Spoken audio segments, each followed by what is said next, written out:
Hey, what's up, everyone? This is Matthew Dale here to help you play better, sound great, and understand more. And this is going to be the second video of two in this sort of mini understanding chord symbols video series that I got going on. So if you've ever been confused by odd looking chord symbols, or even just understanding what something like C minor 7 or C minor 7 flat 5 might mean, this is the video series for you. And in this particular video, we're going to take a look at seventh chords with added tension notes, 9, 11, and 13, and altered dominant chords to really flesh out all that you really need to know in how to understand any chord symbol you can imagine. In order to build an even better and more complete music theory foundation, you should head down to the description box below and download my Essential Music Theory cheat sheet. This is an incredible free guide where I just lay out all the basic music theory concepts so you can have a deeper understanding of music and ultimately make you a much better musician. Again, you can find that document in the description box below, but let's get started understanding more about seventh chords. So seven chords are telling us to play 1, 3, 5, and 7. All these guys here. So we're just going up. And chords are basically built by skipping notes. So 1, skip 2, we play 3, skip 4, play 5, skip 6, play 7. And then, of course, if we kept skipping, we would get into our 9, 11, and 13. Let me put my 3 back up there. And that's what we call tertial harmony, or harmony based around thirds. That's basically how we create the vast majority of our chords. So what about some common 7 chord spellings? Our first basic 7 chord would be C major 7. And I'm going to bring back that triangle, which is telling us major triad, also in this case, major 7. 1, 3, 5, and 7 from there. This is a little bit confusing, but the next chord would be just a C7, still based around that major triad of C, but this time we have a flat 7. So flat 7 would be our B flat right here. So although C major 7, which sounds like this, and C7, which sounds like this, start life with a major triad, the 7 is what changes. Here's major 7 again, and dominant 7, or 7. A little bit different, they function differently as well. And as we keep going down the rabbit hole of, we could do minor 7, or min 7, or m7. Minor 7 would tell us to play a minor triad first, and then we have the flat 7 there as well for a minor 7. There's also another type of minor 7 chord, meaning minor triad with a 7, called a C minor major 7. So let's decode the chord symbol here. We got C minor triad, but with a major 7. 1, flat 3, 5, and then major 7 from the major scale. So here's C minor. Now here's C minor with the minor 7. It's a nice, very consonant, really pretty minor chord. And then something that's a little more jarring, C minor major 7. Very unique sound there, but it is another type of chord. Now, as we continue, we're going to start seeing chord symbols less and less as some more stuff that we need to memorize. Really, you just need to memorize the basic triads, what the triad symbols are telling you to do. But then as we get more and more complex, the chord symbol is going to tell us what to do. So something like this, C minor 7 flat 5. Let's just decode that like we've been doing. So 1, flat 3 for our minor triad. It's telling us flat 5, so I better play flat 5 and then flat 7 in there as well. This chord is also called a half diminished chord. So C half diminished could be written like this. So degree sign with a slash and then 7. That's the same chord, C minor 7 flat 5, C half diminished 7. That's what that chord sounds like. I prefer to look at C minor 7 flat 5 on a chart, and I prefer to teach my students that as well, because the chord symbol gives you more direction than another thing that you have to memorize, like a C half diminished 7. You have to know what half diminished 7 means, but C minor 7 flat 5, you can kind of figure out for yourself. And then also in the realm of basic 7 chords, we have a C diminished 7. So diminished triad first, 1, flat 3, flat 5, and then actually, rather than the flat 7, which would be your half diminished or your minor 7 flat 5, C diminished 7 actually has a double flatted 7, which in this case, that would be an A note. So if we had, let me get rid of some of this stuff. If we had C, E flat, G flat, and then B flat for our minor 7 flat 5, we're going to go down another half step and play an A. So it's the same degree as 6, the A note, but we think of it as a double flatted 7 in the diminished context. Some of this stuff might seem kind of odd, but just take it for face value. Don't try to think too much about it other than the information that I'm giving you. And then as you keep putting this stuff into more and more practice, interpreting a chart, then it'll start to make a lot more sense. But for just this video for right now, just take things at face value. Here's another complex chord symbol, a C major 7 sharp 5. Again, the same rules apply now that we've kind of gotten beyond the basics.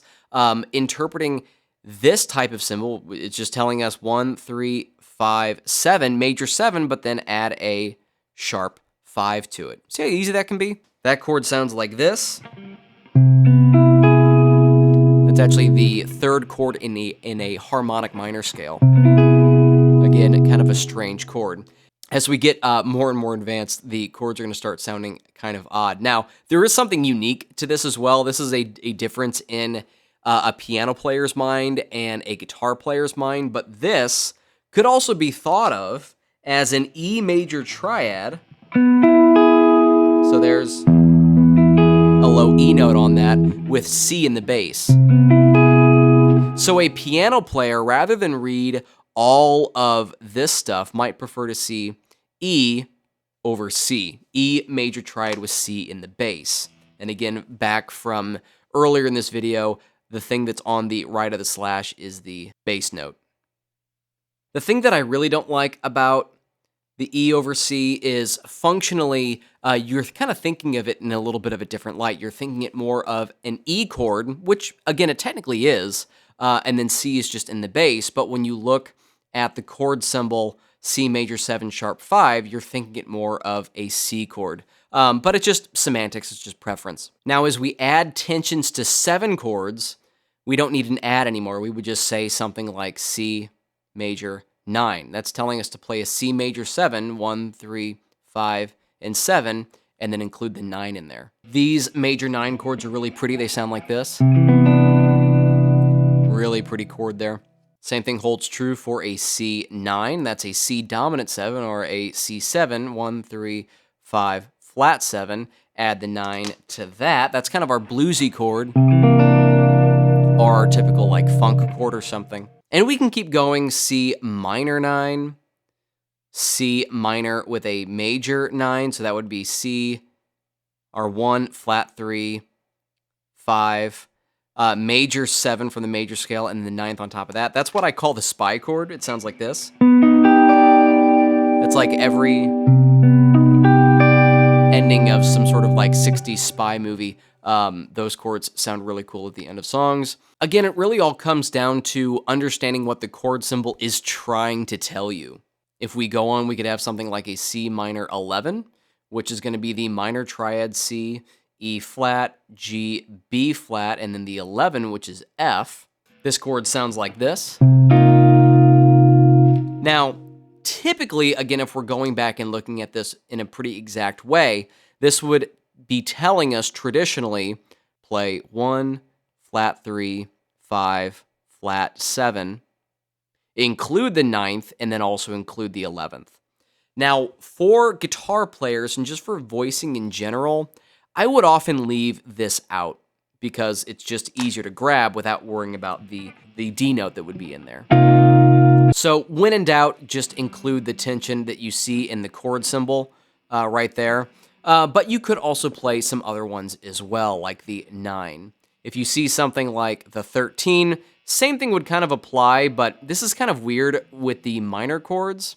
So C minor 13 includes the 13 from the major scale. So again, I said earlier that all things are really kind of derived out of the major scale. So C minor 13 has C, the E flat, G, B flat, and then it's actually going to have an A in there as well, which sounds something like this. Here's a voicing that I'd play for it. And that sounds kind of odd because it's not taken from the minor scale. This has a Dorian implication, but the 13, all of the chord symbols are going to tell us something that is either of or altered from the major scale. You might also see that chord written something like that, C minor 7 with a natural 13. You could see it like that. And again, like I said in the earlier triad conversation, we could also see this as C minor 6. And again, that 6 is from the major scale. Here's another common chord that you might see often, something like C7 alt or C7 altered. Whenever you see altered is really telling you what to do with either the 9th or the 5th. And rather than be the 9th from the major scale or the 5th from the major scale, either of these two notes for an altered chord are going to go in either direction. So 9 is either going to move to flat 9 or sharp 9, think Jimi Hendrix chord, and then 5, again, flat 5 or sharp 5. Now, the thing about altered chords, as long as you're not playing one of these guys, you're playing the altered tensions here. It doesn't really matter which ones you play. So our C altered could be root, major third, either flat 5 or sharp 5, 7, and then either flat 9 or sharp 9. It doesn't matter which of these we include, as long as we include at least one of them to make the altered sound come up. Here's a couple of different iterations. Here's C7 flat 5, C7 sharp 5. I like that quite a bit. C7 sharp 9, flat 9. Here's flat 9 with flat 5. Here's sharp 9 with sharp 5. And here is sharp 9 with flat 5. All of those work for a C7 altered chord. Okay, so how did you do? Did you make it this far in the video? That was a ton of chord symbols and a lot of information, I know, but if you can break those chord symbols down into their simple elements and understand what that chord symbol is telling you, the performer, to do, then it'll be a lot simpler. These were all chord symbols that you might see on any given chart in any given style of music, although some of the more advanced chords certainly get the moniker jazz chords that you might see on a jazz chart. In order to make things even simpler, remember to download my Essential Music Theory cheat sheet. The link is in the description below. And feel free to check out all of the other great stuff that is on my website. I'll just link to my homepage down below as well. Let me know how you did in the comment space, and let me know, you guitar players out there, if you'd like to understand a system of how to put all of these chords on the guitar, and I'll make a future video on that specifically with the fretboard in mind. Once again, my name is Matthew Dale. Play better, sound great, and understand more, and I will find you guys on the next video.